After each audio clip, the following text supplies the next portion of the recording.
Hello YouTube, Josh running from FutureMorphs here with clutch number 59, and it's a little bit of a mystery. Well, not really, it should be a really simple pairing, because the father is a Sunrise amelanistic Tessera head striped, the mom is a Kastanie buff head caramel amelanistic striped, possible hypo and diffused, but no hypo and diffused in the male, no caramel in the male, so we can forget about that. So I should only have normal buff, amelanistic, orange, and also in Tessera form.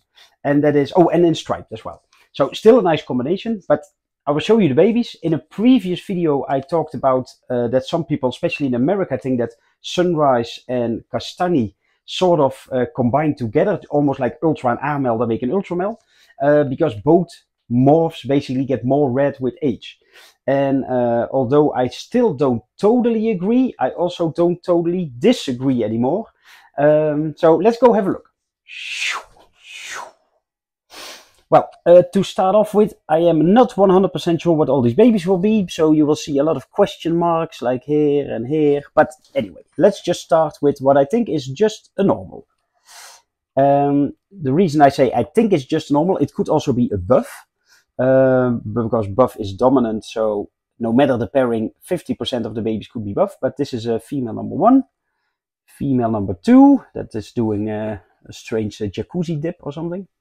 And then I labeled this one as a, it's a male by the way, this one, but as buff question mark. Well, I'm pretty sure because it's way browner. So visually you could almost say like a buff is in between a normal and a caramel. Although this is also not 100% sure if I see it, but compared to this one, for instance, this is really red, so I'm thinking this is a normal. So probably we have 2 normal females and a buff male.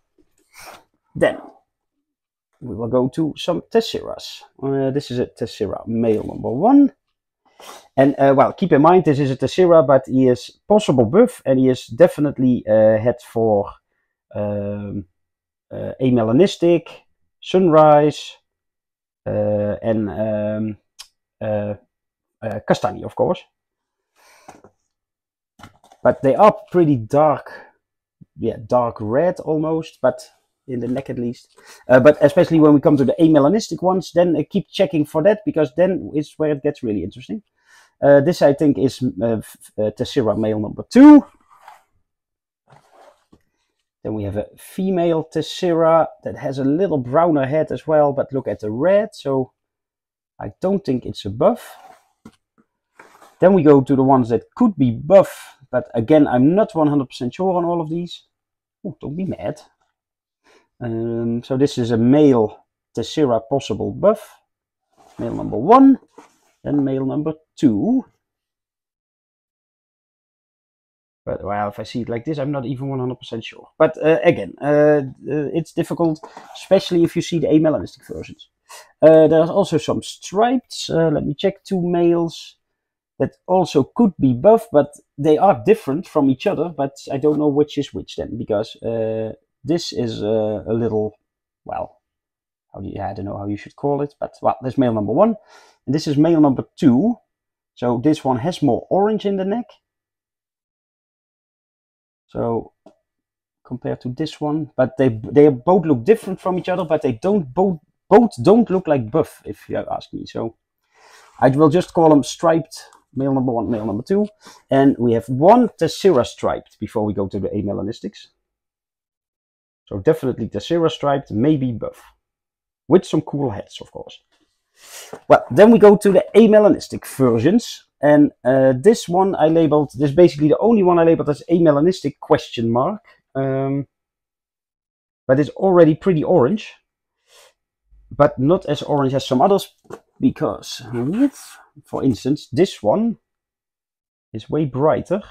Oh, on the move. Well, at least now you can see the colors of the head pretty well. So it's a pretty, well, not red, but quite some red on the head, compared to this one who's really orange. So that's why I'm thinking the first one is an amelanistic, but oh, I have to zoom out a bit. Let's see if I can do that with one hand. But even for just an amelanistic, yeah, it is basically way too orange. And even the tail is, well, a little lighter. So they remind me all of them a little bit. Well, I will put you back first. Damn it, come. Zip. So that was female number 1. Then we have 2 male oranges. This is a good example as well. They remind me a little bit of half an orange, like the front. If you see this, then I would just say, oh, that's just orange. But if you see the back, that is a little washed out. That reminds me a little bit of Sunrise. Usually, if you have an amelanistic Sunrise, then the back part is way more washed out than the front. But not as it's way more extreme than this, so it's not a real Sunrise. But also, if you would just see this part, then you could also think like, well, that maybe is like a quite colorful Mandarin already. So a Mandarin is a Kastanie amelanistic. But a baby Mandarin as a hatchling basically looks like a snow. So they are not this colorful. So it does seem like there's a little bit of everything going on. So at buff or orange in this case is definitely going on. But yeah, it almost looks like half a Mandarin, like it wants to be a Mandarin, but it also wants to be an amelanistic Sunrise. So maybe the people who think that, yeah, that this sort of a co-dominant thing, or just like it's in the intro, like Ultra and Amel combining an Ultra male, maybe actually an Amel Sunrise and a Mandarin will make an in-between version, but it's not extreme enough for me to say like, oh well, it's definitely true, especially because buff is involved. That also, yeah, messes with the color, of course. So, by the way, that was orange female number 1. This is female number 2. So yeah, if you have any experience with mixing, well, it would be great if somebody has experience with both buff, Kastanie and Sunrise with amelanistic in the mix. But even without buff, I'm curious if people got sort of the same results. Last year, I know that Dieter, a breeder from Belgium, he made a cool pairing also with Sunrise and Kastanie, because I got a pair from him, and they look, well, they are dark red, but they're not so extreme. So, well, those were the oranges. Well, this is also a strange example. This is probably an amelanistic, or it's definitely an amelanistic Tessera. I don't think it is a buff. Focus on my hand, because again, this has quite some red on the head. It's not bright orange, but also, yeah, look at this. If you see the back of the snake, there's almost no coloration. So yeah, that is sort of, yeah, half a Sunrise, you could say. So, well, this is a female. Oh, no, go back. They are also active. This is female number 2. Well, that's just amelanistic, also because of the little darker head. Then we have the, what I think are orange Tesseras. This is male number 1, but also, again, look there at the end of the tail. There's basically no color on there, so. But, well, maybe it's just the head Mandarin and, or well, the head Kastanie and the head Sunrise shining through or whatever. I don't know. This is female number 1. Orange female number 1, by the way. And we have female number 2, also with a really bright, well, not bright tail, but.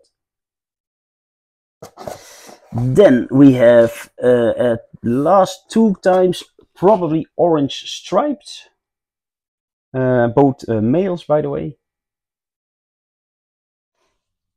Because these have a faded pattern anyway. It's a little bit more difficult to see, of course, but. Well, they look pretty, almost normal orange, but they also, yeah, they don't have a lot of color in the back, but there's also not a lot of pattern, so. So, well, it turned out to be quite a long video, so I'm sorry for that. But again, if you have any experience with this, then please comment below or send me a private message. These are all available, of course, like always, so they will be on the morph list. You can do whatever you want, of course. If I would take a pair from this, I would always go for a non-amelanistic with an amelanistic, because then at least you can outcross the amelanistic. So still half the babies would be amelanistic, but with amelanistic in the mix, they seem to be a little bit more extreme. So I'm curious if you would do a normal, basically, to an amelanistic, if you would get, yeah, a different outcome or whatever. So just a tip. It's not required. You can also get all the amelanistics if you want, or all the normal colored ones if you want. It's all up to you. See you in the next one. Bye.